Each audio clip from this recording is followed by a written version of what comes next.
In this shot from Central Intelligence, a man on a motorcycle does a backflip and then knocks The Rock's character over. But look behind the scenes and you'll see nobody was injured that day, because this shot was actually 2 separate takes. This is a stunt trick known as a camera lock-off, and it's just one of many tried and true techniques Hollywood uses in films and TV shows, making even the most unimaginable stunts come to life. In this scene in Baby Driver, Ansel Elgort's character pulls into a parking spot and then runs out moments later. In reality, that's a stunt driver driving into the spot. The driver's side gets covered by this pillar, which is also hiding Elgort. So as Elgort runs out, it looks like he's the one getting out of the car in the first place.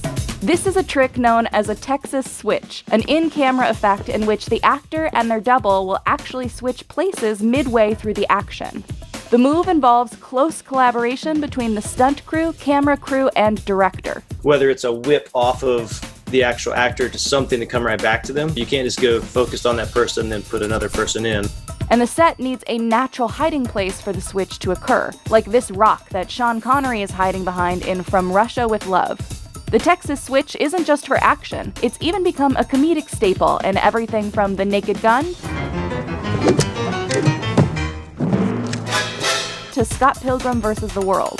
Is Scott here? You know what? He just left. In this scene in Elf, for example, Buddy needs to put a star on top of a very tall Christmas tree. First, Will Ferrell runs off camera. Then the double runs out and launches himself on top of the tree.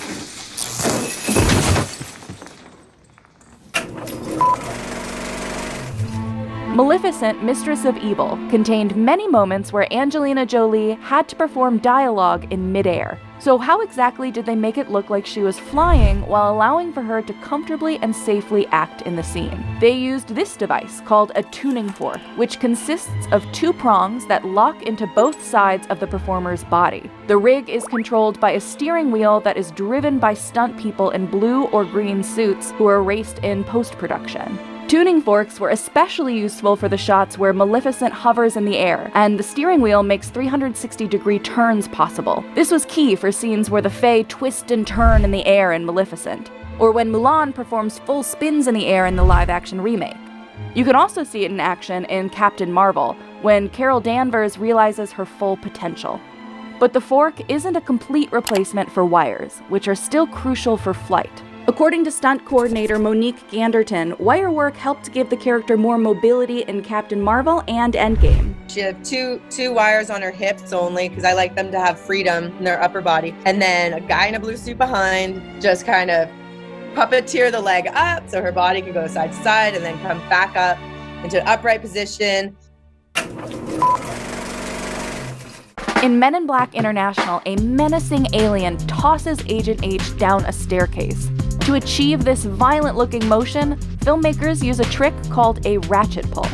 During a ratchet pull, a performer is tied to cables powered by an air pressure cylinder, which pulls them either backwards, forwards, or upwards. The more pressure you use, the farther they'll go. In Twilight Eclipse, for example, Monique Ganderton was ratcheted 20 feet forward after a CG wolf attacked her character. Sometimes a simplified version of a ratchet pull called a dead man will do. Instead of tying a performer to a complex rigging system off camera, the performer is tied to a solid stationary object in frame. What happens is when you fully commit, you run and you jump and you hit the end of that line and it just whips you back onto the ground. You can see it performed during the Battle of Wakanda in Infinity War. It gives for this really simple but violent action. The dead man can also be used to pull somebody off a horse, like you see here in this cut sequence from Chaos Walking. And when Thor gets hit by Thanos in Endgame, both a traditional ratchet pull and a dead man were actually needed, so Chris Hemsworth's double, Bobby Holland-Hanton, could be pulled forward and then thrown to the ground.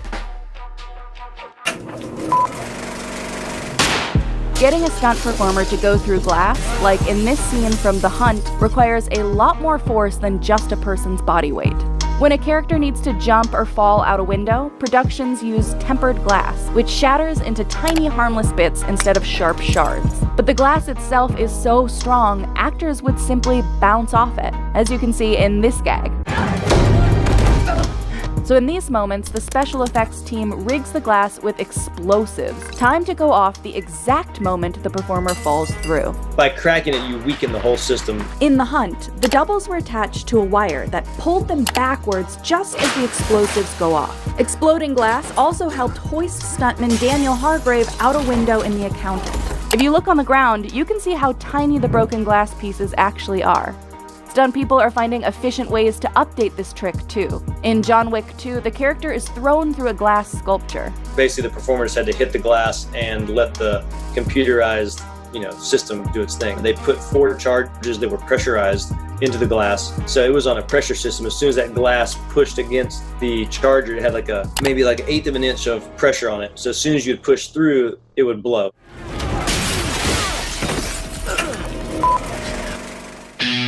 This risky stunt from Central Intelligence, in which The Rock's Bob Stone is hit in the head by a motorcycle, was made possible by clever camera work and visual effects. In a trick known as a camera lock-off, 2 actions are shot separately from a camera that is locked into the exact same place both times. Then those 2 shots are combined using visual effects. First, filmmakers shot a motorcyclist doing a backflip. Then, in another shot from the same angle, stunt double Tanoi Reed was pulled back on a ratchet to imitate impact. The wires were erased and the 2 shots layered together into a seamless whole. For moments like this, stunt people can actually get hit by cars, but lock-offs can lessen the pain of vehicular hits. Take this moment in Atomic Blonde, where Gascoigne, played by Sam Hargrave, is hit by a car and then smashed into a van in front of him. Sam was on a ratchet, so he ran to his mark, and we ratcheted him into the van, so no car hit him. And then I was driving the car, and we just, same thing, lock off. I slid in as if I hit him, and then they merged together, and then he just turns, and you see a wide shot of him getting hit and flipped into his car.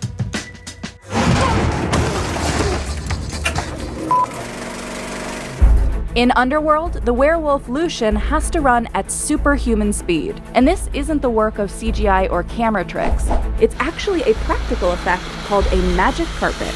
For this stunt, the crew will attach a large tarp to a vehicle. The performer will start running on the smooth surface as the car drives, allowing them to run much faster than a normal human would. Underworld stunt coordinator Brad Martin had actor Michael Sheen and a stunt double run on an 80-foot tarp attached to a car, creating the appearance of running at 35 miles per hour. It was so successful that Martin used it again in Underworld Awakening. It can make just about any type of character look like they have superhuman speed. Without a magic carpet, the actors in 2001's Planet of the Apes would never look as fast as apes on all fours. And it's also why Black Panther looks so fast when he runs and jumps onto the back of a car in Captain America: Civil War. However, this really only works on flat surfaces like asphalt. For off-road terrain, stunt crews may use a weighted wire system attached to a winch, basically a giant spool, to physically lift and propel them. Look at the start of the Battle of Wakanda in Avengers: Infinity War, when Captain America sprints past his fellow Avengers, who are also running at full speed. Stunt double Daniel Hargrave was clipped into a harness and attached to wires above his head. The winch was then weighted to counteract his body weight, helping him move up and forward. With the extra help, he could run up to 24 miles per hour. I was about 50% on my feet, so I still had to run and move my feet as fast as possible, but I wasn't actually doing all the propelling myself. And it's helpful with Marvel villains as well. In The Incredible Hulk, a similar weighted system helped Emil outrun several soldiers after taking the super serum, launching actor Tim Roth to speeds ranging from 30 to 40 miles per hour. Some of Hollywood's most daring car stunts need trained stunt drivers to pull them off safely. But what if you still want to make it appear as if the actor is the one driving? A much more dynamic way to capture chases is by using a biscuit. It's a vehicle that you can put other vehicles on. So while the actors appear to be driving on camera, the real work is being done by a stunt driver sitting in a driver's pod just out of frame. But because the stunt driver isn't seen in a biscuit rig, the camera can capture way more dynamic angles. These rigs allowed the audience to see Christian Bale up close in Ford vs. Ferrari, and some seemingly impossible car moves in Baby Driver. In the movie Drive, they actually shot this part twice, where Ryan Gosling's character gets hit by another car. First, they shot the exteriors with 2 actual stunt drivers. Then they shot Gosling on the biscuit, able to mimic every move to get the inside of the car. And ready, and action. CGI can be used to create big, safe fires, but fire is still one of the hardest elements to create with visual effects. It's easier to set a real stunt person ablaze. So how do they do it without causing any harm? Stunt performers often wear 3 layers of fireproof underwear, which is soaked in a flame-retardant material called Zell Gel. They then add on 3 more layers: a rain suit, a fire suit, and a thin cotton suit. Even more Zell Gel will go on any exposed skin. According to Game of Thrones stunt coordinator Rowley Erlam, timing is key for fire stunts. A stunt performer can't be fully engulfed in flames for more than 15 seconds. Fire! 1, 2, 3, 4, 5, 6, 7, 8. Ow, ow, ow! And you often have to account for multiple stunt actors. Over 73 performers were set on fire for the loot train attack in Game of Thrones. Full fire burns also come with acting challenges. Performers need to hold their breath while engulfed in flames in order to not breathe in any of the fire. What stunt tricks do you want to hear more about?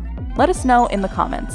Daniel and I did a winch drop that was almost 600 feet together on Hunger Games. It wasn't a hard gag for us, but it's like if something goes wrong, you die because it's like 600 feet. But we had a great time. For 3 days, we just went up and down and up and down.